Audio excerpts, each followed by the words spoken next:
Hello eight class chapter number 6 the twins जो poem है Henry Astley की, उसकी ट्रांसलेशन की थी। क्वेश्चन एंड आंसर्स करते हैं जो पोएम के अंदर टेक्स्ट में है और जो एक्टिविटी में है।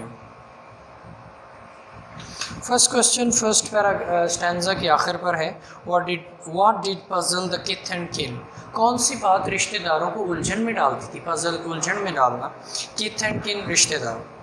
सिमिलैरिटी मुशाबिहत बिटवीन बोथ ब्रदर्स, दोनों भाइयों के दरमियान जो मुशाबिहत थी। पजल द किथ एंड किन, ये बात रिश्तेदारों को उलझन में डालती थी।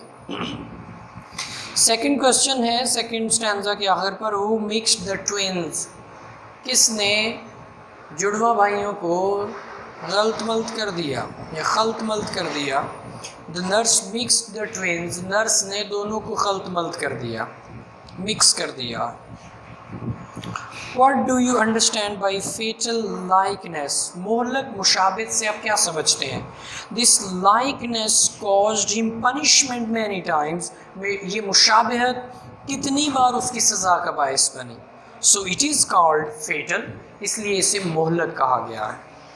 एक्टिविटी में जो क्वेश्चंस हैं एक्सरसाइज में, फर्स्ट क्वेश्चन है, how did the twins resemble as mentioned in the poem. Resemble मुशाबिहत होना, जिस तरह नज़म में ज़िक्र है जुड़वा किस तरह मुशाबत है। आंसर है the twins resembled in form, साख्त में, फीचर्स खदोखाल में, फेसेस चेहरों में, एंड लिम्स और आज़ा में मुशाबिहत रखते थे। खदोखाल, आज़ा, चेहरा ये मिलते जुलते थे। Second question, how did people take them, लोग उनको क्या समझते थे। Answer, people took them for the other, लोग गलती से उनको दूसरे की जगह समझ लेते थे। पहले को दूसरा और दूसरे को पहला। People took them for the other, लोग गलती से उनको दूसरे की जगह समझ लेते थे।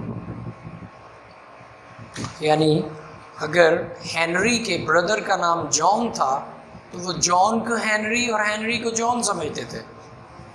थर्ड क्वेश्चन है, when did the twins mix up, जुड़वा भाई कब खलत मलत हो गए। मिक्स अप, जॉन हेनरी बन गया, हेनरी जॉन बन गया, कब।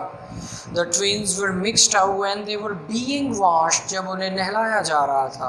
बाय द नर्स, जब उन्हें नर्स नहला रही थी तो वो खलत मलत हो गए।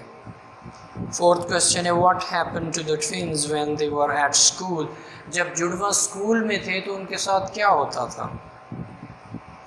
When twins were at school, जब वो स्कूल में थे, they were punished for the mistake of the other, तो एक को दूसरे की गलती की सज़ा मिलती थी, एक को दूसरे की गलती की सज़ा मिलती थी। फिफ्थ क्वेश्चन है, what question did the poet ask in the last lines of the poem, शायर नज़म की आखिरी सतर में क्या सवाल पूछता है। आंसर, ही आस्क्ड एवरीवन, उसने हर एक से पूछा अबाउट हिज प्रॉब्लम, अपने इस मसले के बारे में। व्हाट वुड ही डू, कि वो क्या करता होगा, टू प्रूव, साबित करने के लिए, हिज ओन आइडेंटिटी, अपनी ही शनाख्त को साबित करने के लिए वो क्या करता होगा। If he were a poet, अगर वो शायर की जगह होता। लोगों से पूछ रहा है कि अगर मेरी जगह होते तो आप अपनी शनाख्त को साबित करने के लिए क्या करते। तो 3 क्वेश्चन जो हैं वो पोएम में और 5 एक्टिविटी में हैं। इन 8 क्वेश्चंस को अच्छी तरह याद करना है, रफ नोटबुक पे लिख लेना है। Thank you very much.